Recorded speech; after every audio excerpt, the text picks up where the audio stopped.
What's up guys, Mr. Audio here, and welcome back to another video. If you aren't already, hit that subscribe button and smash that notification bell because I'm doing this here all the time. Alright, so this video is all about dithering. Why is it important? Why should you use it?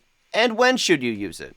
Alright, so when recording, during the process, you will unintentionally capture unwanted sounds. All of these sounds in your production added up together create what we call a noise floor. A 16-bit audio file will have a noise floor of negative 96 dB.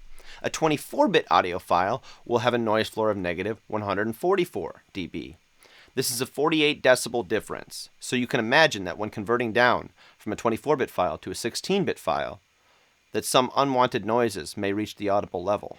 This is what we call a noise floor, and the noise floor is very inconsistent and unpleasant to listen to. So when playing a more consistent and more pleasing sound to listen to over the top of the noise floor then becomes inaudible again. I do say it is always good practice when converting down from 1-bit depth to a lower bit depth to use dither, just in case any unwanted noise may reach audible level. So I went ahead and exported all the different kinds of dither that I have access to. Ableton has 5. iZotope has 2. One in Ozone and one in RX. We're going to see what they sound like and how similar the isotopes sound to each other. Alright, so I have here a project file up where I've imported all of these dithering samples. So I found a portion of noise floor at the end of an audio clip where the audio is just barely there or not really there at all on an audible level. So what I've done is I took where I could find the noise floor, boosted the signal quite a bit, and then I exported that and looped it. So this is what a noise floor would sound like if it were just looped. As you can hear, there's a lot of frequencies happening there.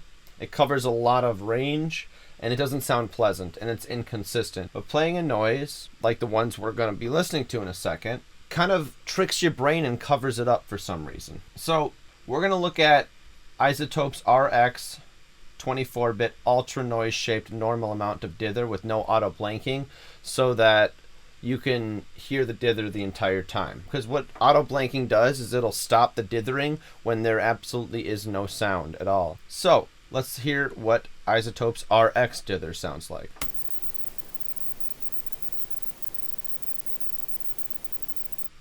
And here is iZotope's Ozone. I had to export this in 16-bit to get the dither even audible for some reason. I'm not sure if it's some sort of bug with Ozone, but here's how it sounds. Now comparing RX to Ozone, here's RX and Ozone. I'm going to toggle back and forth.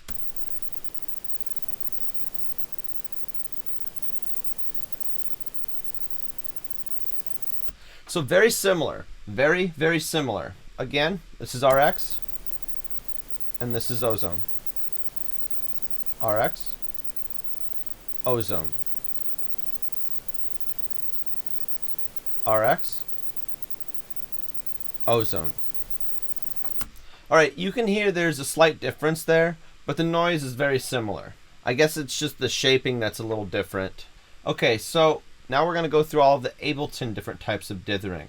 I got them organized quietest signal to loudest signal. And they all sound a little bit different. So in order, it's the POW R3, then the POW R2, then the POW R1, then triangle, and then rectangle. So here's the POW R3, and then down in descending order.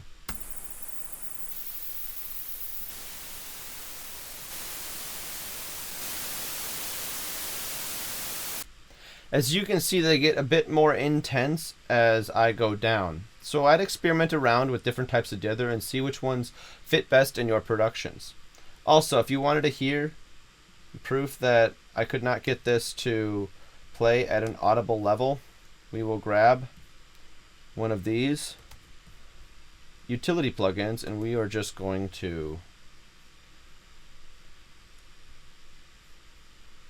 double till we hear something.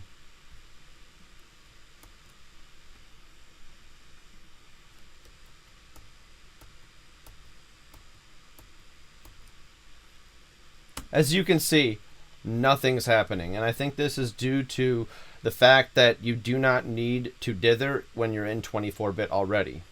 I did record a 24-bit file into 32-bit depth and tried to get it to dither when I exported it then, and it's still, this is what came out. So if you're going to dither in 24, always use Isotopes RX, otherwise use Ableton, because Ozone does not work.